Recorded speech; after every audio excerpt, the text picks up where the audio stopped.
Sudirman. Usia saya 29 tahun dan saat ini saya sebagai owner dari Hairnet Studio dan juga Hairnet Profesional.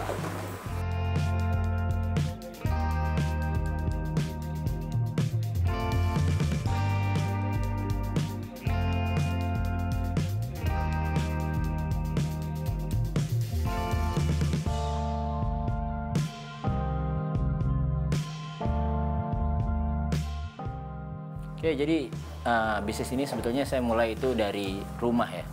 Dari rumah di tahun 2015 sampai dengan 2017. Pada saat itu pun juga saya nggak sepenuhnya menjadi seorang tukang cukur, hairdresser atau barber. Saya masih merangkap sebagai pegawai BUMN. Yang akhirnya diferensiasi yang saya buat pada saat itu adalah membuat sebuah tempat cukur konsep rumahan tapi dengan appointment system. Gitu. Karena saya merasa ada sebuah perbedaan di Indonesia ini yang bisa dibangun terkait masalah disiplin waktu. Hingga akhirnya di 2017 saya mencoba menerapkan hal yang sama, membangun tempat dengan nama Hairnet Studio. Kenapa namanya studio, kenapa bukan barbershop atau salon? Karena saya pengen lebih universal di dalam situ. Nah, ketika 2017 berjalan hingga saat ini, prosesnya pun panjang. Kita nggak bisa menceritakan satu persatu dari mulai jatuh hingga bangunnya. Ya kita juga pernah merasakan di mana posisi sehari customer cuma 10 orang dengan 5 tukang cukur, berarti satu tukang cukur sekitar cuma 2 orang. Hingga saat ini yang posisinya per hari kita bisa sekitar 50 sampai dengan 60 orang. Kira-kira.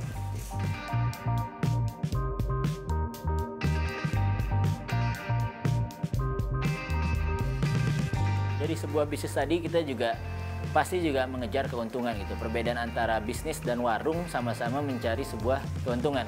Cuman terkait masalah bisnis ini kita berbicara tentang sustainability lah jangka panjang. Nah, pendapatan yang dapat dari Hairnet Studio sendiri, bisnis cukur ini dengan segmentasi kelas A dan kelas B, mempunyai 11 bangku, kira-kira omset per tahun kita mencapai sekitar per bulan, kira-kira kita mencapai di angka 300 hingga 400 juta rupiah.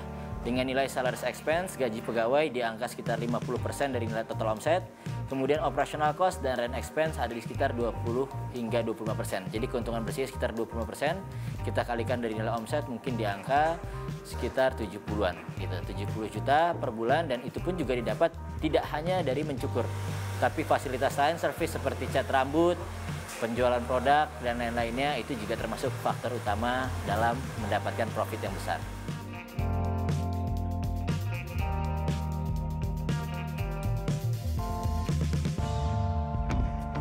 Oke, dari segi profit tadi tersendiri, seperti yang saya bilang, kita mulai dari 5 bangku.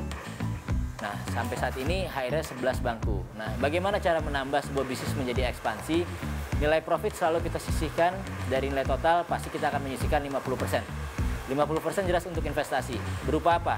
Bisa memperlebar tempat, kemudian bisa untuk pengembangan produk, dan habis itu juga bisa untuk branding yang lainnya seperti kita menuju ekspansi dari segi digital. Seperti apa segi digital? Pembuatan konten YouTube, Instagram, dan lain-lainnya.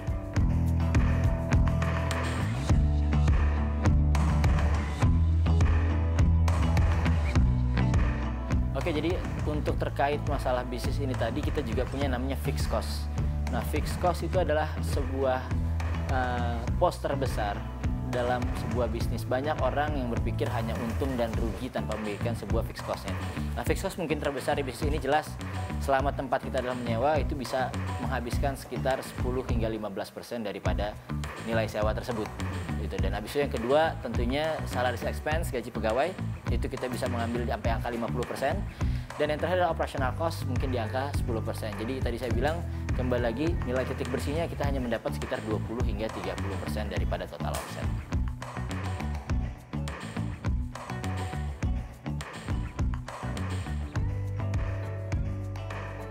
Oke, sebetulnya banyak orang yang ingin membuat bisnis adalah untuk mencari sebuah keuntungan gitu ya. Cuman banyak juga tadi ketika posisinya sedang di atas, keuntungannya besar, akhirnya tidak melakukan penyimpanan uang atau lebih ke arah penyaluran uangnya dibawa kemana gitu ya. Kalau saya pribadi dari bisnis Hairnet Studio ini bisa dibilang ini adalah uang kehidupan sehari-hari saya, yang pendapatan saya lainnya adalah didapatkan dari pembuatan sebuah produk tadi saya bilang. Jadi buat saya personal adalah pendapatan dari Hairnet itu pure untuk ekspansi, sedangkan pendapatan saya untuk kebutuhan sehari-hari itu saya mendapatkannya dari produk. Makanya jadi untuk kalian semuanya bijaklah bisnis itu tidak serta-merta hanya dari satu sisi pendapatan, tapi coba mencari pendapatan dari sisi lainnya.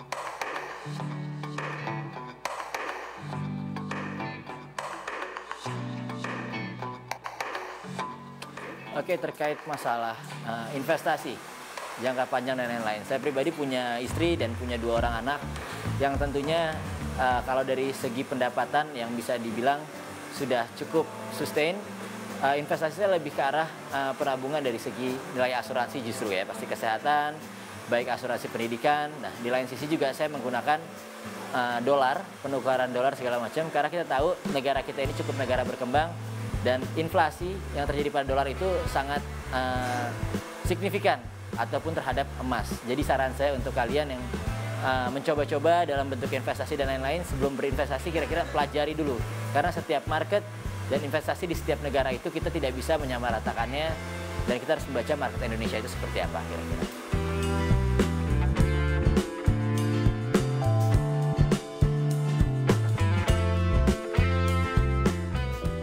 Oke, dari segi mungkin umur di 29 tahun saya saat ini, ya itu tidak menghalangi lah seorang untuk mendapat penghasilan lebih. Seperti halnya sebelumnya saya bekerja di BUMN, kemudian saat ini saya berani mengambil keputusan untuk resign dari fixed income dan kemudian bertaruh di pasar bisnis gitu. Nah, tadi saya bilang keyakinannya adalah pastikan diri kalian itu bisnis apapun itu bisa dijalani.